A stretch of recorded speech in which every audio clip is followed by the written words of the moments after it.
Hi hello నమస్కారం అండి అందరికి. ముందుగా అసలు ఈ test match, Sydney test match అసలు యాక్చువల్గా ఆఖరి రోజు ఇంకా 8 వికెట్స్ ఆస్ట్రేలియా తీయాల్సిన సందర్భంలో చాలా మంది ఇంకేముందిలే మ్యాచ్ అయిపోయింది, గ్లెన్ మెగ్రా అయితే అసలు ఫస్ట్ సెషన్ లోనే మ్యాచ్ అయిపోద్ది, టెస్ట్ మ్యాచ్ ఫినిష్ అయిపోయినట్టు అని చెప్పి డిసైడ్ చేస్తాడు.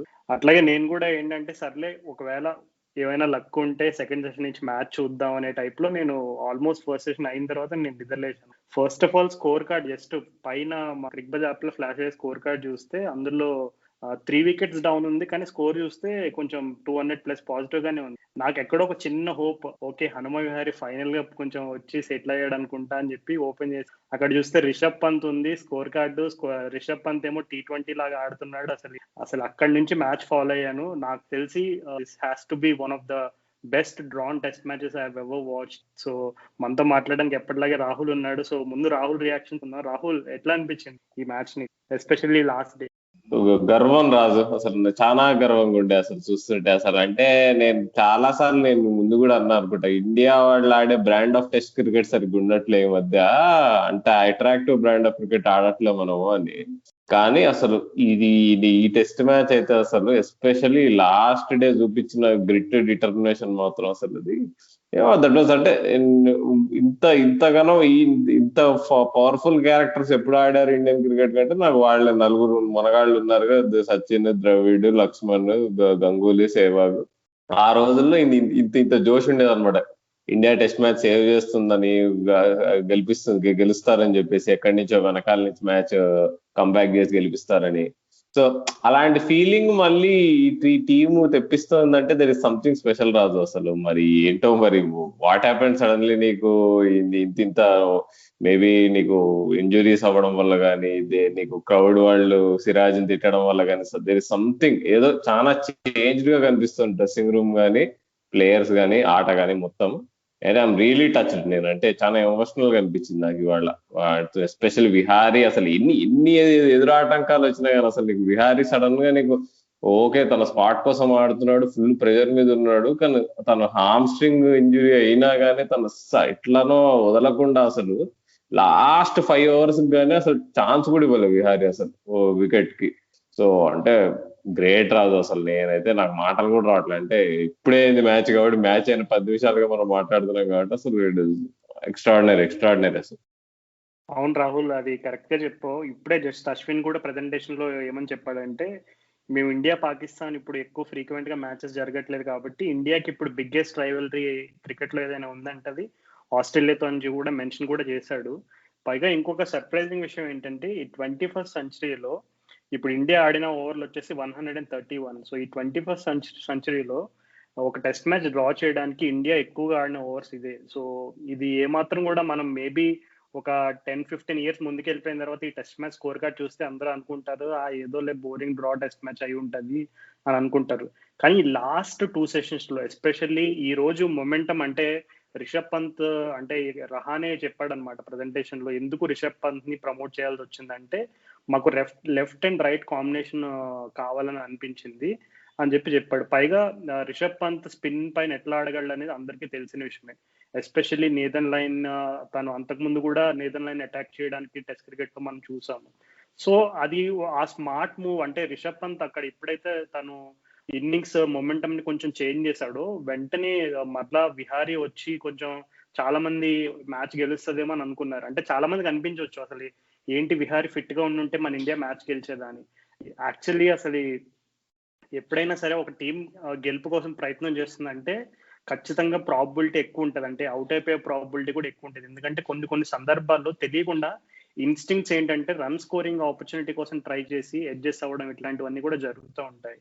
సో నన్ను అడిగితే రహానే కూడా ఒకటే చెప్పాడు, ఈ రోజు ఇండియా వాళ్ళు గ్రౌండ్కి వచ్చే ముందు ఒకటే అనుకున్నారు, మనం ఈ రోజు క్యారెక్టర్ చూపించాలి, అసలు ఏంటి మన టీం అంటే ఏంటి అనే రకమైనటువంటి ఒక స్ట్రాంగ్ క్యారెక్టర్ అనేది మనం చూపించాలి. రిజల్ట్ ఏమవుతుంది అనేది పక్కన పెట్టేద్దాం, మనం మన ఇండియన్ క్యారెక్టర్ అనేది కనపడాలని చాలా బలంగా వాళ్ళు అనుకున్నట్టు చెప్పాడు రహానే. అండ్ అనుకున్నట్టుగానే మన వాళ్ళు డెలివరీ కూడా చేస్తారు. సో మన దగ్గర చాలా ఉన్నాయి టాకింగ్ పాయింట్స్. ఈ మ్యాచ్ గురించి మాట్లాడుకోవాలంటే అసలు చాలానే టాపిక్స్ ఉన్నాయి. నువ్వు బాగా అంటే విహారీ ఈ లాస్ట్ 2 సెషన్స్ లో విహారీ, అశ్విన్ హ్యాండిల్ చేసిన ఈ విధానం కాకుండా రిషబ్ పంత్ ఇన్నింగ్స్ గురించి ఏమైనా చెప్తావు రాహుల్? నువ్వు నీలానే నేను కూడా నాకు మెలకు లేట్ గా వచ్చింది అనమాట. నేను రోజు పొద్దున 5ంటికి లేస్తున్నా కానీ ఈ మ్యాచ్ కి ఎందుకో మెలకు రాలేదు ఈ డేకి. సో నేను 6ంటికి నిద్రలేదు చూస్తే Rishabh Pant 50 off 45 balls 50 off 50 ఆడుతున్నాడు. ఇదేంది ఇంత ఫాస్ట్ ఆడుతుంది, ఇదేందా ఈ మాస్ అసలు నంబర్ 5 వీడు రావడం ఏంది అనుకున్నాను నేను. ఇమ్మీడియట్ గా పోయి టీవీ ఆన్ చేశాను. అసలు అసలు లంచ్ వరకు ఆడారు. అప్పుడే నేతర్లాండ్ 2 6లు ఎత్తాడు. అసలు అసలు అంటే మైండ్ పోతుంది లోపల అసలు. అంటే ఈ అసలు మాస్టర్ స్ట్రోక్ అబ్బా రాజు, అదైతే నీకు పంతుని పంపడం నంబర్ 5. అసలు రహానే చెప్పాడు అదేం లెఫ్ట్ రైట్ కాంబినేషన్ అని, కానీ నాకు తెలిసి యాక్చువల్ థాట్ ప్రాసెస్ ఏంటంటే ఒకటే అని ఉంటారు, పంత్ నాన్న నువ్వు పో, అసలు నీకు ఫ్రీ లైసెన్స్ ఇస్తున్నాము. ఇప్పుడు నేతన్ లయన్ బౌలింగ్ వేస్తుంటే నేను ముందు కూడా అన్నాను ఈ టెస్ట్ మ్యాచ్ లో నేతన్ లయన్ పుల్ అవ్వబోతున్నాడు, ఎందుకంటే నీకు స్మిత్ లబుషన్ హలో బ్రదర్స్ ఇద్దరు బాగా ఆడతారని. అది అయింది. నేతన్ లయన్ కి ఒక ప్లాటర్ మీద పెట్టి ఇచ్చారు 5th day pitch, wearing pitch, వికెట్లు తీయమని. లైన్ సెటిల్ కానివ్వద్దు, ఎట్లా అట్లా నువ్వు డిస్టర్బ్ చేయాలని పంపించారు. అలానే డిస్టర్బ్ చేసి 90s కొట్టాడు. సో బేసిక్ గా థాట్ ప్రాసెస్ ఏంటంటే విహారీకి చెప్పారు పోయి, ఓకే ఇప్పుడు పంత్కి ఫ్రీ లైసెన్స్ ఉంది, తను మేబీ 10 రన్లకి అవుట్ అవ్వచ్చు, 20 రన్లకి అవుట్ అవ్వచ్చు, నువ్వు మాత్రం ఎట్టి పరిస్థితుల్లో మ్యాచ్ ఆపాలి. నువ్వు పంత్ అవుట్ అయిన తర్వాత నువ్వు క్రీజ్కి వెళ్ళావంటే సాయంత్రం స్టంప్స్ వరకు నువ్వు బ్యాటింగ్ చేయాలని చెప్పారు. నీకు పంత్ తనకి ఇచ్చిన పని చేశాడు. కావాలంటే చూడు చాలా సెల్ఫ్లెస్ గా 97 మీద ఉన్నప్పుడు కూడా తను ఓకే ఎట్లానో అట్లా తన నేషనల్ గేమ్ ఆడాలని చెప్పాడు. తను అట్లానే ఆడాడు అసలు. ఇప్పుడు ఒకవేళ విహారీ ముందు వచ్చుంటే, విహారీ నీకు పొద్దున్న నుంచి ఆడుతూ ఆడుతూ ఆడుతూ మేబీ నీకు లాస్ట్ సెషన్ లో అవుట్ అయ్యి అప్పుడు పంత్ బ్యాటింగ్ కి వచ్చి నీకు 20 ఓవర్స్ ఆడాల్సి వచ్చింది అనుకో పంత్, అప్పుడు తన నేషనల్ గేమ్ అసలు డిఫెన్స్ కాదు అసలు. సో ఇది నాకు తెలిసి ఇది ఎవరి ఐడియా కానీ ఇది పంత్ నంబర్ 5 పంపించడము. ఒకవేళ రవిశాస్త్రి ఐడియా అయితే రవిశాస్త్రిని కానీ, నీకు రహానే అయితే రహానే కానీ, ఎవరిదైనా అశ్విన్ అయితే అశ్విన్ కానీ. సో అశ్విన్ లీడర్షిప్ మాత్రం మామూలుగా లేదు అసలు. తను యాక్చువల్ నిన్న సిరాజ్ ఇన్సిడెంట్ తర్వాత తను ప్రెస్ కాన్ఫరెన్స్ లో మాట్లాడిన విధానం కానీ, అసలు ఇవాళ ఫీల్డ్ మీద తను విహారీతో అసలు ఆ పార్ట్నర్షిప్ లో చూపించిన క్యారెక్టర్, అసలు విహారీ కంటే ముందు స్టార్టింగ్ లో అసలు అశ్విన్ ఎంత బౌలింగ్ తీసుకున్నాడు అంటే షార్ట్ బౌలింగ్ అసలు ఎవ్వరు అసలు వరల్డ్ క్రికెట్ లో ఇంత ధైర్యం చేసినా తెలిసి మొన్న నీల్ వ్యాగ్నర్ చేశాడు చూడు అంత ధైర్యం. నీకు 2 వేళ్ళు ఇరుగు కూడా నీకు బ్యాటింగ్ చేశాడు. కానీ ఇక్కడ ఏంటంటే నీకు ఆల్రెడీ సగం టీం ఇంజూరీ అయి కూర్చుంది. పంత్కి దెబ్బ తాకింది, నీకు ప్యాట్ కమిన్స్ దెబ్బ కొట్టాడు అసలు ఫస్ట్ ఇన్నింగ్స్ లో. నీకు నీకు జడేజా వేళ్ళు ఇరిగిపోయినాయి. నీకు ఇరిగిపోవడం అంటే అది బొటన్ వేలు డిస్లొకేట్ అయిందంట. సో తన నెక్స్ట్ మ్యాచ్ ఆడు. సో ఈ టెస్ట్ మ్యాచ్ కూడా బ్యాటింగ్ చేయడం అనేది పెద్ద సాహసం యాక్చువల్ గా, అంటే ప్యాడ్ వేసుకొని కూర్చోవడం. సో అలాంటి నీకు డేంజర్ ఉంది. నీ ఎముకలు ఇరగబోతున్నాయని నీకు తెలిసి కూడా నువ్వు స్పిన్నర్వి, నీ వేళ్ళగా అయితే నువ్వు నెక్స్ట్ మ్యాచ్ ఆడలేవు. అసలు ఎంత ప్రెషర్ అసలు. అయినా కానీ తను ఏమాత్రం ఫ్లించ్ కాకుండా అసలు నీకు అంతగా నువ్వు బిహైండ్ ద లైన్ పోయి నీకు బాల్ ని నీకు ఓకే ఏదో ఒకటి బ్యాట్ ఉపయోగించి ఇట్లా టైలెండర్ లాగా అవుట్ అవ్వకుండా అసలు అంతసేపు ఆడింది గ్రేట్ అసలు. ఎస్పెషల్లీ అశ్విన్ మీద చాలా ప్రెషర్ ఉంది. బ్యాట్ టైం అయితే కాంట్రిబ్యూట్ చేయట్లేదు లాస్ట్ 3 to 4. సో నాదైతే టాప్ అకౌంట్ అసలు నీకు. నేను ఎంత చెప్పినా తక్కువే రాజు అసలు. అంటే ఈ లాస్ట్ డే పర్ఫార్మెన్స్ అసలు టాప్. అంటే ఇప్పటి వరకు నేను చూసే ఇండియా ఆస్ట్రేలియా టెస్ట్ మ్యాచెస్ చిన్నప్పటి నుంచి, అంటే ఒకటి ఐడే టెస్ట్ మ్యాచ్ లో ద్రవిడ్ లక్ష్మణ్ చేసిన పార్ట్నర్షిప్ అదొకటి, ఇంకొకటి అసలు ఇది రాజు అసలు ఇవాళ last day 5th day performance Raju అసలు. ఇలాంటిదే ఇంకో మ్యాచ్ మనం గుర్తు తెచ్చుకుంటే అడిలైడ్ లో నీకు 2014 విరాట్ కోహ్లీ 200s కొట్టినప్పుడు మనం లాస్ట్ వరకు వస్తాము, మనం మ్యాచ్ గెలుస్తామేమో అనుకున్నాము. అప్పుడు సడన్ గా అంత డెవలప్స్ అయిపోయి ఎగ్జాక్ట్లీ మిస్టర్ నేతన్ లయన్ కి వికెట్ ఇస్తాం. అప్పుడు with all things considered, with all the limitations the team had, అసలు ఉన్న ఇంజురీస్ కి ఉన్న సిచ్యువేషన్ కి అసలు డ్రా చేయడం అనేది విన్ కంటే ఎక్కువ నన్ను అడిగితే. అసలు అంటే నాకు ఇంకొక ఇంట్రెస్టింగ్ విషయం ఏంటంటే Vihari and Ashwin last partnership లో మనం యాక్చువల్లీ చాలా మంది ఆల్రెడీ యూట్యూబ్ లోను అక్కడ ఇక్కడ ఇన్స్టాలోను అక్కడ ఇక్కడ చూసుంటారు. విహారీ అండ్ అశ్విన్ ఈ లాక్డౌన్ టైంలో అశ్విన్ ఒక ఇన్స్టా లైవ్ చేస్తాడనమాట విహారీ తోటి. సో దాంట్లో అశ్విన్ తెలుగులో మాట్లాడాడు, విహారీ కూడా లైక్ అశ్విన్ తను చూసే తెలుగు సినిమాలన్నిటికీ కూడా అన్ని అంటే తనకు కావాల్సిన ఇన్ఫర్మేషన్ అంతా కూడా చెప్పాడు అనమాట. సో అక్కడే అంటే like you know that there is a good healthy bond between them అని ఆ వీడియో చూసిన తర్వాత అనిపిస్తుంది. ఈ రోజు కూడా అంటే ఎంతమంది దగ్గరగా గమనించారు లేదో నాకు తెలియదు కానీ బ్యాటింగ్ చేస్తున్నప్పుడు అశ్విన్ అండ్ లైక్ విహారీ ఇద్దరు కూడా సగం తెలుగు సగం తమిళ్లో మాట్లాడుకుంటున్నారు అనమాట. సో అది విన్నప్పుడు నాకు చాలా ప్లీజింగ్ అనిపించింది. అంటే అశ్విన్ ఏంటంటే కొంచెం మోటివేట్ చేస్తున్నాడు విహారీని. చూడరా వాడు కొద్దిగా స్ట్రైట్ వేస్తాడు, షార్ప్ వేస్తున్నప్పుడు అసలు యాక్చువల్లీ బిగ్గెస్ట్ హైలైట్ ఈ మ్యాచ్ లో నాకు ఏదన్నా ఉందంటే, ఇప్పుడు జనరల్ గా స్టార్క్ ఎంత డేంజరస్ బౌలర్ అందరికీ తెలుసు. సో ఇంకా లాస్ట్ 1 hour ఉంది, ఇంకా లాస్ట్ 1.5 hour ఉందన్న టైంలో తను స్టార్క్ బౌలింగ్ వచ్చినప్పుడు, ఎస్పెషల్లీ ఇంకా అది కొంచెం న్యూ బాల్ ఉన్నప్పుడు డెఫినెట్లీ అది చాలా ఛాలెంజింగ్. ఎందుకంటే స్టార్క్ ఇంకా ఇదే డూ ఆర్ డై సిచ్యువేషన్, ఇంకా గట్టిగా వేయాలని చెప్పి రౌండ్ ద వికెట్ వచ్చేస్తున్నాడు. సో స్టార్క్ జనరల్ గా రౌండ్ ద వికెట్ వచ్చి ఒక్కసారి ఆ యార్కర్ లెంత్ కానీ ఆ బౌన్సర్లు కానీ వేయడం కొంచెం రిథమ్ లోకి వచ్చాడంటే అసలు 5 కాదు కదా 10 వికెట్స్ ఉన్న 2 hours లో పడగొట్టే అంత కెపాసిటీ ఉన్న బౌలర్. అట్లాంటిది ఇద్దరు కూడా తెలివిగా ఏం చేసుకున్నారంటే, అరే నేను ఈ ఎండ్ అంతా నేను చూసుకుంటాను, నువ్వు ఆ సైడ్ నీ ఎండ్ నువ్వు చూసుకో అని చెప్పి ఇద్దరు క్లెవర్ గా ప్లాన్ చేసుకున్నారు. అందుకే మనకి కొన్ని అంటే అఫ్ కోర్స్ విహారీకి కొంచెం హ్యామ్స్ట్రింగ్ ఇంజురీ అవ్వడం వల్ల రన్స్ తీయలేకపోయాడు, అండ్ తీసే ఇంటెన్షన్ కూడా ఎక్కడ మనకి కనబడలేదు. కాకపోతే ఇద్దరు కూడా ఒక ఎండ్ ని ఓన్ చేసుకున్నారు. సో దట్ టు ఇట్లాంటి సిచ్యువేషన్ లో వాళ్ళంతా ఛాలెంజింగ్ గా అంత కాన్ఫిడెంట్ గా ఇది చేయడం అనేది నాకు తెలిసి ఈ టెస్ట్ మ్యాచ్ మొత్తంలో నాకైతే ఇదే బిగ్గెస్ట్ హైలైట్. అండ్ మనం ఈ ఈ విహారీ అండ్ అశ్విన్ వాళ్ళ ఇన్నింగ్స్ గురించి మాట్లాడుకుంటూ పోతే ఈ పాడ్కాస్ట్ నాకు తెలిసి ఎంత ఉన్నా సరిపోదు. మనం వేరే నెక్స్ట్ ఇంప్రెసివ్ పాయింట్స్ గురించి కూడా మాట్లాడుకుందాం. అంటే ఆస్ట్రేలియాలో కూడా కొంచెం ఇంప్రెసివ్ పర్ఫార్మెన్స్ ఉన్నాయి. అసలు లిటరల్ గా నాకు తెలిసి ఒక 8 సెషన్స్ ఎన్నో డామినేట్ చేశారు వాళ్ళు.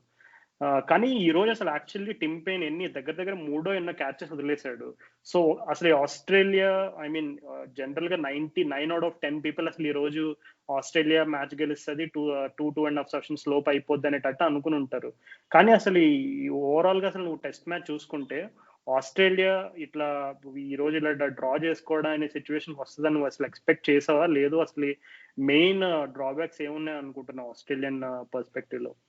ఫస్ట్ థింగ్ వచ్చేసి నేథన్ లయన్ ని కొంచెం జనాలు ఇక కార్నర్ చేస్తారు నాకు తెలుసు. ఎందుకంటే తను ఎప్పుడైనా నీకు ఫిఫ్త్ డే పిచ్ తన హోమ్ గ్రౌండ్, నీకు వేరింగ్ పిచ్ మీద తను వికెట్లు ఎందుకు తీయలేకపోయాడు అనేది. ఇంకొకటి నీకు టిమ్ పెయిన్ సార్ వెనకాల నుంచి అసలు కామెంటరీ బాగా చెప్తున్నాడు కానీ మరి ఆ క్యాచ్లు డ్రాప్ చేయడం మాత్రం మామూలుగా లేదు అసలు ముందు అసలు అదేంటి బేబీ సిట్టింగ్ గురించి పంతుతో మాట్లాడుతున్నాడు కానీ ఫస్ట్ ఆఫ్ ఆల్ వాళ్ళ పిల్లవాడిని తనే పట్టుకోగలుగుతాడు లేదో డౌట్ నాకు. అందుకే బేబీ సిట్టర్ కోసం ఎత్తుతున్నాడు మా బేబీ.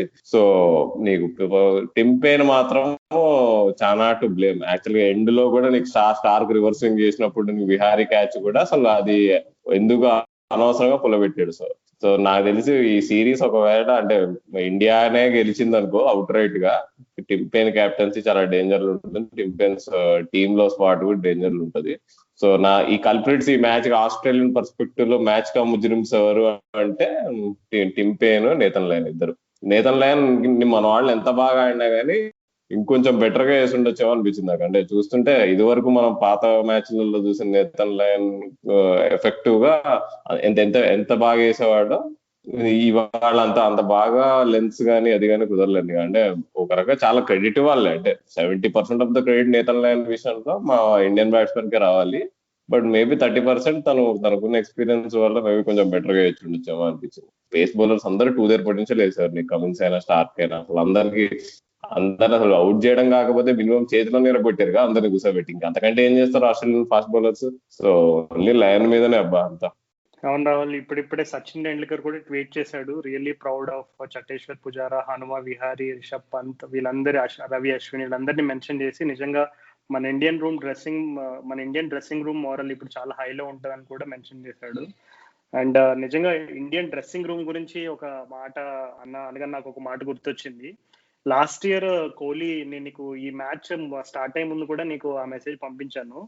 లాస్ట్ ఇయర్ వెస్టిండీస్ లో టెస్ట్ సిరీస్ ఆడినప్పుడు హనుమ విహారీ ఒక మ్యాచ్ లో 190+ ఎంతో కొట్టి మ్యాన్ ఆఫ్ ద మ్యాచ్ తీసుకుంటాడు అనమాట.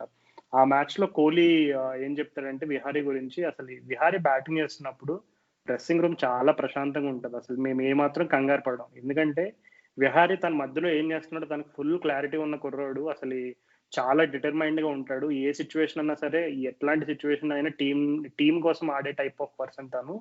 సో అందుకని డ్రెస్సింగ్ రూమ్ చాలా కామ్గా ఉంటుందని ఒక మెన్షన్ చేశాడు. అండ్ అలాగే అంతకుముందు మనం ఈ పాడ్కాస్ట్ లో ఆల్రెడీ మెన్షన్ చేసాము, ఈ సిరీస్ స్టార్ట్ అయ్యే ముందు ఇంటర్వ్యూలో కూడా కోహ్లీ చెప్పాడు, ఎవరి బ్యాటింగ్ ఆసక్తి ఎదురు చూస్తున్నారు, ఎవరి బ్యాటింగ్ చూడడానికి ఇండియాలో అని చెప్తే అతను ఆబ్వియస్లీ రహానే క్యాప్టెన్ కాబట్టి చిన్న ఎక్స్పెక్టేషన్స్ ఉంటాయని చెప్పి వెంటనే నీ ఫస్ట్ నేమ్ వచ్చేసి విహారీ పిక్ చేసుకున్నాడు. సో విహారీ నాకు ఎందుకు ఇంత స్పెషల్ అని అంటే లైక్ అశ్విన్ కూడా చెప్పాడు లైక్ ప్రజెంటేషన్స్ టైంలో ఇది ఆల్మోస్ట్ ఈక్వల్ టు 100 అని చెప్పాడు. ఎందుకంటే ఈ ఇన్నింగ్స్ ముందు తను ఆల్రెడీ తను ఉన్న మెంటల్ ప్రెషర్ ఇదంతా కన్సిడర్ చేసుకుంటే definitely for a guy who is playing his like second tour in Australia I think it's really చాలా హై ప్రైజ్ వర్తి నాక్ అని చెప్పొచ్చు. అట్లాగే విహారీతో కలిసి ఆడిన మన రవితేజ మొన్న మనకి రీసెంట్ గా చెప్పిన ఇంటర్వ్యూలో తన గురించి అసలు తన క్యారెక్టర్ గురించి కానీ తన వే ఆఫ్ అప్రోచ్ గురించి ఏం చెప్పాడు ఒకసారి విన్నావా? విహారీ నాకు చిన్నప్పటి నుంచి తెలుసు. నేను 11 years 10 years ఉన్నప్పటి నుంచి నేను విహారీ చాలా క్లోజ్ ఉండే. అండ్ విహారీ వాజ్ ఎట్లా ప్లేయర్ అంటే మనం చిన్నప్పటి నుంచి ఒక 10 నుంచి చెప్పొచ్చు వీడు కంపల్సరీ ఇండియా ఆడతాడు, ఆ లెవెల్ ఆఫ్ ప్లేయర్ ఉండే Vihari. When ever Vihari batting అన్నప్పుడు చిన్నప్పటి నుంచి అనిపించేది పక్కా విహారీ ఏదో ఒక ఇండియా ఆడేవాడని. మేము అంటే it is I'm not feeling insecure or inferior to Vihari, but we should accept కొంతమంది ప్లేయర్స్ చాలా బెటర్ మనకన్నా. అండ్ పృథ్వీ షా అలాంటి వాళ్ళు, విహారీ అండ్ చాలా టాలెంటెడ్. విహారీ చిన్నప్పటి నుంచి ఎక్స్ట్రాడినరీ ఉండే. అండ్ అప్పుడే అనిపించేది అసలు డౌట్ లేకుండా విహారీ టెస్ట్ మ్యాచ్ ఆడినప్పుడు we had never know doubt that he will he will never play and he will always play అని మాకు ఎప్పటి నుంచి ఉండేది. The way Vihari use to score 100s and the way he use to bat. చిన్నప్పుడు మేము ఆడుతున్నప్పుడు అందరిలో డిఫరెంట్ గా అనిపించేది. ఆ బ్యాటింగ్ డిఫరెంట్ గా అనిపించేది మాకు. అరే ఏం ఆడుతున్నాడు. కొన్ని మ్యాచెస్ నాకు ఇప్పుడు గుర్తుంది. మేము బెంగళూరులో ఆడినప్పుడు ఒక మ్యాచ్ నేను కేరళతో 100 కొడతాడు విహారీ, ఆ మ్యాచ్ నేను 40 ఏమో కొడతా. నేను నాన్ స్ట్రైకర్ లో ఉంటా ఎట్లా ఆయన కొడుతుంటే నేను షాక్ అయ్యాను. ఎట్లా నేనేమో సింగిల్ తీసిస్తున్నా, ఆయన ఏమో 4 6 కొడుతున్నాడు ఆ ఏజ్ లో 15 years లో. సో విహారీ ఫస్ట్ టెస్ట్ కూడా చాలా బాగా ఆడాడు. అండ్ మోర్ దెన్ 50 కన్నా ఒక మ్యాచ్ విహారీ ఎందుకు గ్రేట్ అంటే ఇది విహారీ నాతో చెప్పాడు అప్పుడు. ఒక ఆస్ట్రేలియా మ్యాచ్ లో ఏ ఓపెనర్ రెడీ లేకుండా ఓపెనింగ్ పోవడానికి. అండ్ రోహిత్ శర్మ పోనన్నాడు, అజింక్య రహానే పోనన్నాడు, ఎవరు పోనన్నాడు.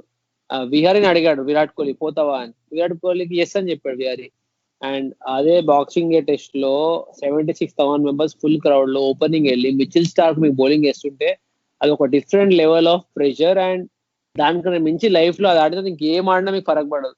దాంట్లో ఓపెనింగ్ వెళ్ళి విహారీ 20 overs ఆడి ఆ కొట్టింది 12 runs. బట్ ఆ న్యూ బాల్ తీసిన తర్వాత విరాట్ కోహ్లీ వాళ్ళు వచ్చి వాళ్ళకి ఈజీ అయింది. టీమ్ మీటింగ్ లో విహారీకి అందుకే విరాట్ కోహ్లీ అందరం చెప్పాడంట, మనం అందరికన్నా మీరు అందరు క్లాప్స్ కొట్టండి విహారీ కోసం. ఎందుకంటే ఒక చిన్నోడు ఇప్పుడిప్పుడు టెస్ట్ టీమ్ కి వచ్చి మిచెల్ స్టార్క్ ని ఫేస్ చేయడం, బాక్సింగ్ డే టెస్ట్ లో 76,000 members చూస్తున్నాం దాంట్లో ఆడడం ఈజ్ నెక్స్ట్ లెవెల్. అందరు సెల్యూట్ లాగా. అందుకే విరాట్ కోహ్లీకి విహారీ అంటే చాలా ఇష్టం. అండ్ నాకు కూడా ఇష్టం ఎందుకంటే అది చాలా డేరింగ్. అండ్ మాతో కూడా ఆంధ్ర హైదరాబాద్ మ్యాచ్ విహారీ కెప్టెన్ ఉండే. And it was a very flat wicket ఉండే. ఆ వికెట్ లో విహారీ క్యాప్టెన్సీ వల్ల అట్లా బౌలర్స్ ని పుష్ చేసే విధానం కానీ అది ఇంక్రెడిబుల్. అసలు అట్లా అది చాలా ఇష్టం నాకు విహారీ బ్యాటింగ్ కానీ ఆయన యాటిట్యూడ్ కానీ చాలా ఇష్టం. సో చూసాం కదా రవితేజ చెప్పినట్టే అసలు ఈ విహారీ వే ఆఫ్ తన గేమ్ స్టైల్ కానీ తన అప్రోచ్ కానీ తన మెంటల్ స్ట్రెంగ్త్ అనేది చాలా టఫ్. దానికి బెస్ట్ ఎగ్జాంపుల్ ఏంటంటే ఈరోజు తను హ్యామ్స్ట్రింగ్ ఇంజురీ అయిన తర్వాత I think 1 or 2 times Matthew Wade తను స్లిప్ లో ఒకసారి అలాగే షార్ట్ లెగ్ లో ఒకసారి ఫీల్డింగ్ చేస్తున్నప్పుడు విహారీ మీదకి కొంచెం అన్నెసరీగా త్రో చేశాడు అనమాట. అంటే అది డిబేట్ చేయొచ్చు త్రో చేయొచ్చా లేదనేది, but still it was slightly అంటే బాడీ మీద తగిలింది 2 సార్లు కూడా. సో అప్పుడు కూడా విహారీ రియాక్షన్ ఏమాత్రం కూడా అసలు ఒక తన కాన్సన్ట్రేషన్ ఏమాత్రం కూడా చెరిగిపోనట్టు తన లుక్ అయితే చాలా డిటర్మైండ్ గా కనిపించాడు. ఇప్పుడు ఈ సిరీస్ లో చాలా క్రిటిసిజం చూసుంటారు బయట సోషల్ మీడియాలో కూడా చాలా మంది విహారీని ఫుల్ రోస్ట్ చేసి ఉంటారు ఆ క్యాచ్ అన్ని డ్రాప్ చేసిన తర్వాత. కానీ ఒక పర్ఫెక్ట్ క్యారెక్టర్ అంటే అసలు ఇంత స్ట్రాంగ్ నేను అగ్గా గుర్తుంది బ్రెండన్ మెక్కలం కూడా ఒకసారి అట్లాంటి అగ్రెసివ్ బ్యాట్స్మెన్ కూడా ఇట్లాంటి రోల్ ప్లే చేయాల్సి వస్తే అంటే ఇట్లాంటి కష్టమైన డిఫెండింగ్ రోల్ ప్లే చేయాలంటే ఎంత కష్టమో తను ఒక లైక్ క్లియర్ గా మాస్టర్ క్లాస్ చూపించాడు అనమాట. అట్లాంటిది ఈ రోజు నిజంగా అసలు మనం ఎంత కాదనుకున్న విహారీ గురించి చెప్పకుండా కష్టం అవుతుంది. ఎందుకంటే విహారీ ఆడిన ఇన్నింగ్స్ అట్లాంటిది. But unfortunately maybe next test కి అతను ఆడడం ఎందుకంటే హ్యామ్స్ట్రింగ్ ఇంజురీ కొంచెం సివియర్ గానే కనపడింది. సో నెక్స్ట్ టెస్ట్ ఆడే సూచనలు అయితే లేవు. ఇవన్నీ కాదు రాహుల్, అసలు ఈ మ్యాచ్ లో శుభ్మన్ గిల్ అండ్ రోహిత్ శర్మ అసలు ఓపెనింగ్ పార్ట్నర్షిప్ చూసావు? అసలు నీకు జనరల్ గా మనకు ఓవర్సీస్ టెస్ట్ అంటే ఫస్ట్ 10-15 ఓవర్స్ లోపే ఒకటో 2 వికెట్లు పడిపోతాయి. అసలు ఈ మ్యాచ్ లో Shubman Gill and Rohit Sharma opening partnership 2 innings గురించి ఏం చెప్తావు అసలు? అసలు అంటే రోహిత్ శర్మ అయితే తను ఇండియాలోనే కాదు నీకు ఓవర్సీస్ లో కూడా ఓపెన్ చేయగలడని చెప్పి కొంచెం ప్రూవ్ చేశాడని చెప్పుకోవాలి. ఎందుకంటే నీకు సెకండ్ టెస్ట్ మ్యాచ్ యాక్చువల్ గా మంచిగా ఆడుతున్నాడు. నిన్న ఫోర్త్ డే ఎండింగ్ లో ఆ పుల్ షాట్ యాక్చువల్ గా తను ఎప్పుడు ఆడే షాటే, బాగా మంచి ఫీల్డింగ్ పొజిషన్ పెట్టారు. ఏదో ఇక అదృష్టం బాగాలేదు అనుకోవాలి. కానీ రోహిత్ శర్మ ఒకవేళ తను స్టంప్స్ వరకు ఆడుంటే ఇవాళ పొద్దున కూడా నీకు పెద్ద 100 కొట్టేసి ఉంటే నీకు వేరే విషయం, మేబీ 400 చేజ్ చేసేవాళ్ళం కూడా. సో ఇఫ్స్ అండ్ బట్స్ పక్కన పెడితే నాకు తెలిసి రోహిత్ శర్మ ఓపెనింగ్ పర్ఫార్మెన్స్ మాత్రం very satisfactory, more than satisfactory. Shubman Gill కూడా తనకున్న టాలెంట్ కి తగ్గట్టుగానే పర్ఫార్మెన్స్ ఇచ్చాడు. ఫస్ట్ 50 కొట్టాడు, సెకండ్ ఇన్నింగ్స్ లో కూడా మినిమం న్యూ బాల్ ని బ్లంట్ చేసి చేయడం కూడా చేసి పెట్టాడు. నీకు కొంచెం హోల్డ్ చేసి వికెట్ ఇచ్చాడు. సో కానీ శుభ్మన్ గిల్ అంటే మేబీ లాంగ్ టర్మ్ లో చూసుకుంటే maybe is not an opener ఏమో అనిపించింది. టామ్ మూడీ వీళ్ళందరూ కూడా కైండ్ ఆఫ్ అదే లీన్ అవుతున్నారు. ఏంటంటే తను మంచిగా ఆడుతున్నాడు, తను ఓపెనింగ్ బాగా చేస్తున్నాడు. కానీ తన గేమ్ అది అబ్జర్వ్ చేస్తే ఇప్పుడు విరాట్ కోహ్లీ ఎంత బెస్ట్ బ్యాట్స్మెన్ అయినా తన ఓపెనర్ కాదు. సో అలానే శుభ్మన్ గిల్ కూడా ఎంత బెస్ట్ బ్యాట్స్మెన్ అయినా కానీ he is an ideal number 1 middle order player, అంతేగాని ఓపెనర్ కాదు. సో తనని మేబీ నంబర్ 5 ఆడియచ్చేమో అన్నట్టు మాట్లాడాడు అనమాట. నాకు కూడా అదే సేమ్, నేను కూడా ఏకీపిస్తాను దాని మీద. కానీ అదే ఇప్పుడు తను నంబర్ 5 తన మిడిల్ ఆర్డర్ లోకి రావాలంటే ఇప్పుడు మన బాధాకరమైన విషయం ఏంటంటే ఇప్పుడు హనుమ విహారీ లాంటి వాళ్ళ ప్లేస్ మీద ఇప్పుడు క్వశ్చన్ మార్కులు వస్తాయి అనమాట. సో అది ఎట్లా హ్యాండిల్ చేస్తారు మరి ఫ్యూచర్ లో గోయింగ్ హెడ్ తెలీదు. వచ్చే మ్యాచ్ కి అయితే మేము విహారీ ఆడాడు 90% చూస్తుంటే హ్యామ్స్ట్రింగ్ స్ట్రెంత్ గట్టిగానే ఉంది. రేపు సంక్రాంతి రోజే మ్యాచ్ స్టార్ట్ మళ్ళీ నీకు Brisbane test match. So that will be something to look at. Pujara గురించి నాకు చెప్తున్నారు రాజు. అవును, సచిన్ పోయాడని. ఫస్ట్ ఇన్నింగ్స్ లో పుజారా నీకు 50 రన్లే కొట్టాడు, 170 బాల్ ఆడని చెప్పి నానా ఏడ్చారు. ఏడుపులు మామూలుగా ఏడవలేదు జనాలు. కానీ అంటే ఏమి అంతకంటే ఏం చేస్తారు నీకు టెస్ట్ మ్యాచ్ లో నాకు అర్థం కాలేదు. అసలు జనాలు తెగ చెప్పారు అలా ఆడితేనే పోయినసారి పుజారా మనం అట్లా ఆడితేనే నీకు 2018-19 లో అప్పుడు సిరీస్ గెలిచాం. అలాంటిది ఈసారి ఎందుకు వాళ్ళు ఇట్లా ఆడుతున్నాడు ఎందుకు అని చెప్పి వింత చూసినట్టు చూస్తున్నారు. 6,000 రన్లు కొట్టాడు పుజారా. ఇదేదో కొత్తగా ఆడుతున్నాడు అన్నట్టు బిహేవ్ చేశారు అందరూ.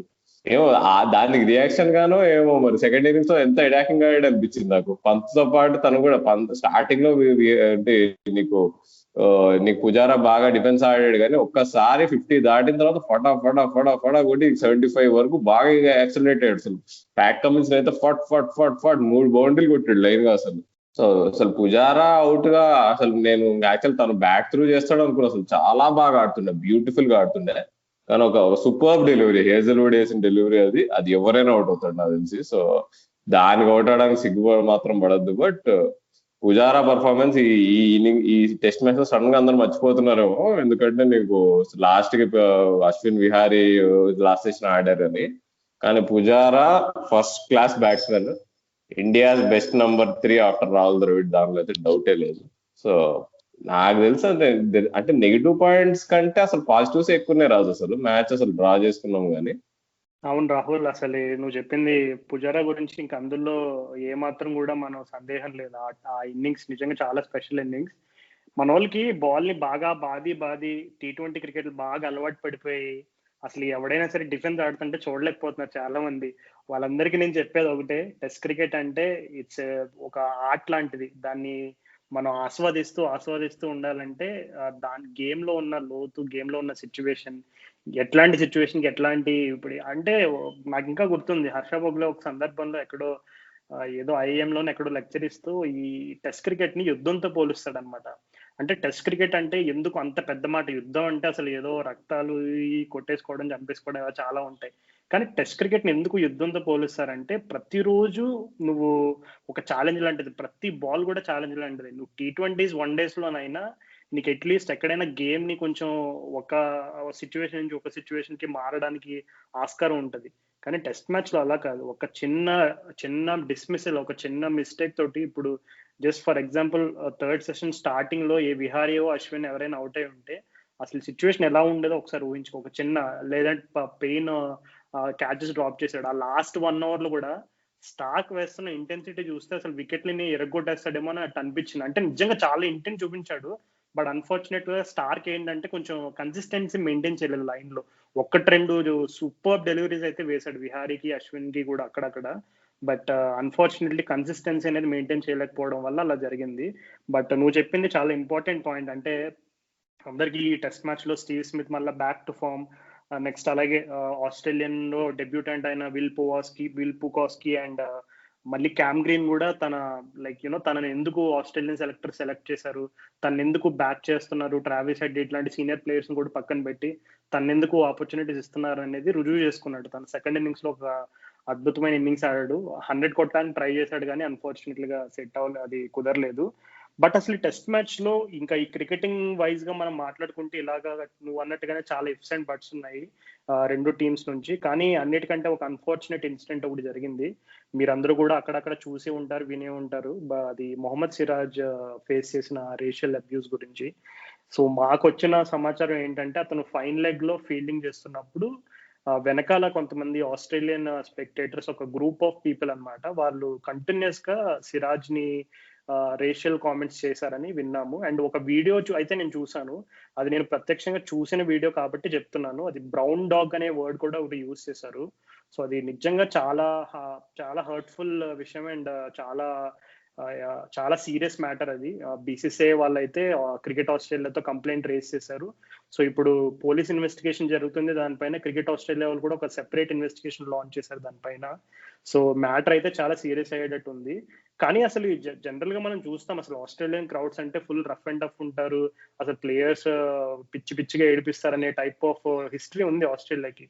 కానీ సిరాజ్ ఇట్లాంటి ఇన్సిడెంట్ జరగగానే వెంటనే కెప్టెన్ దగ్గరికి, ఎంపైర్ దగ్గరికి మ్యాటర్ తీసుకెళ్లి రిపోర్ట్ చేయడం అనేది చాలా ప్రశంసనీయమైందని చాలా మంది చెప్తున్నారు. సో రాహుల్, నీ టేక్ ఏంటి ఈ ఇష్యూ పైన?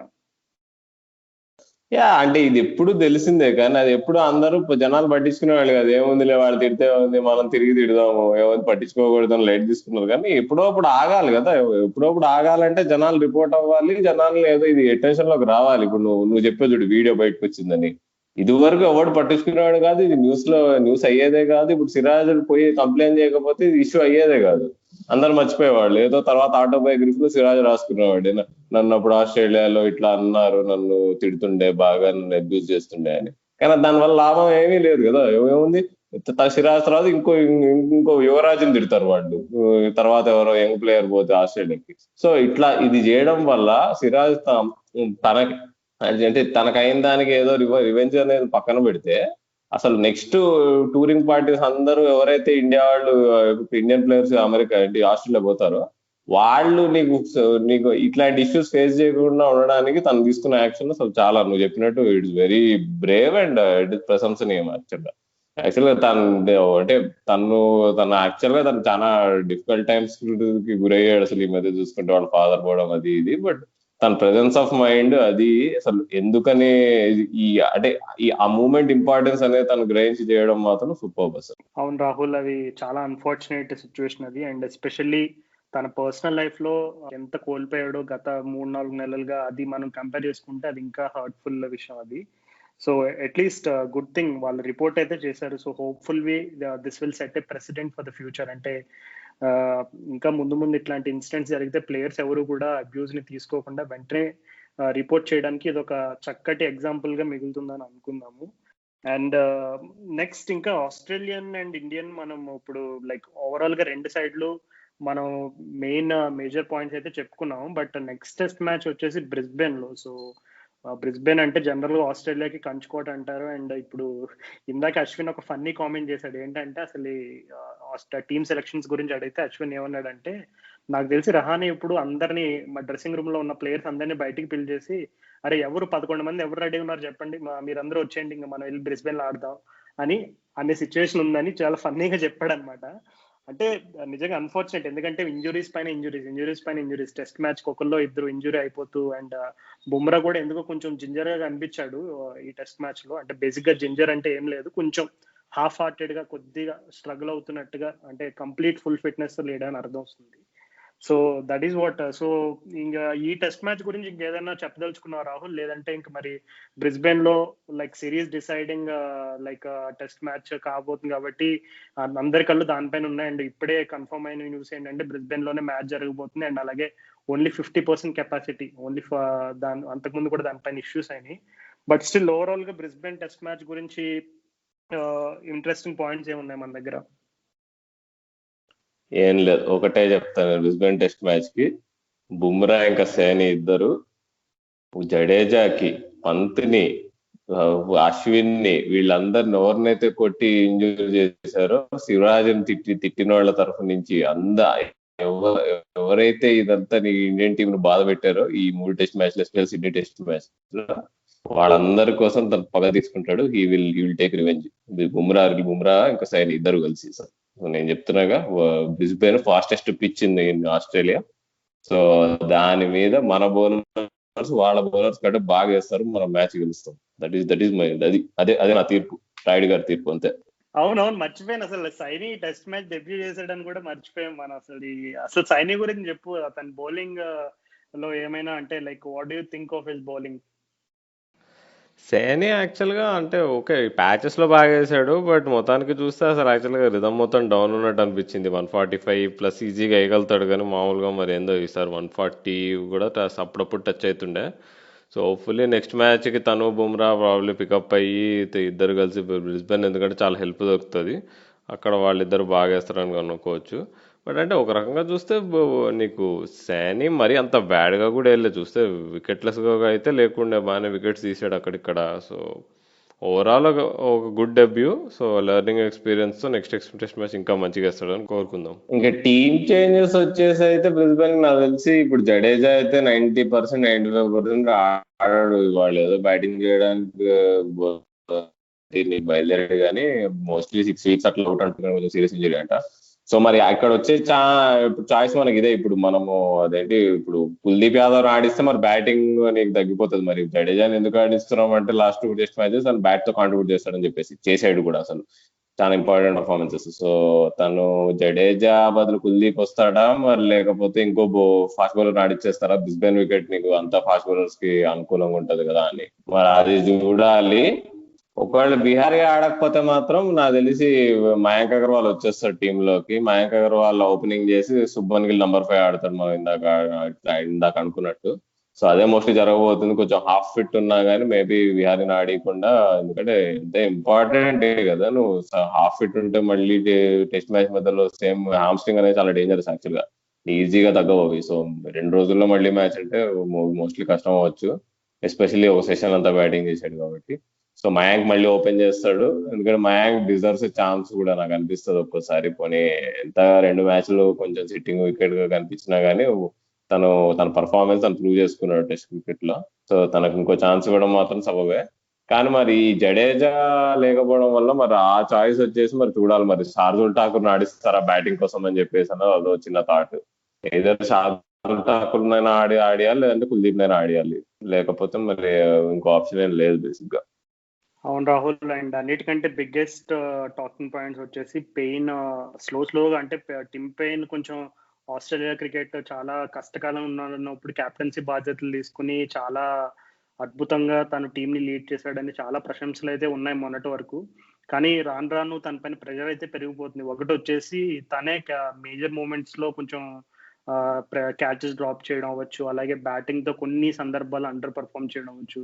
సో ఇవన్నీ ఖచ్చితంగా ఆస్ట్రేలియన్ సెలెక్టర్స్ నాకు తెలిసి చాలా దగ్గర నుండి గమనిస్తున్నారు. అండ్ అలాగే ఒకవేళ next test match Tim Paine కి కనుక కొంచెం డిజాస్ట్రస్ గా ఎండ్ అయితే, I think that could be the end of Tim Paine's era అని మనం చెప్పుకోవచ్చు. I think it's safe to assume like that.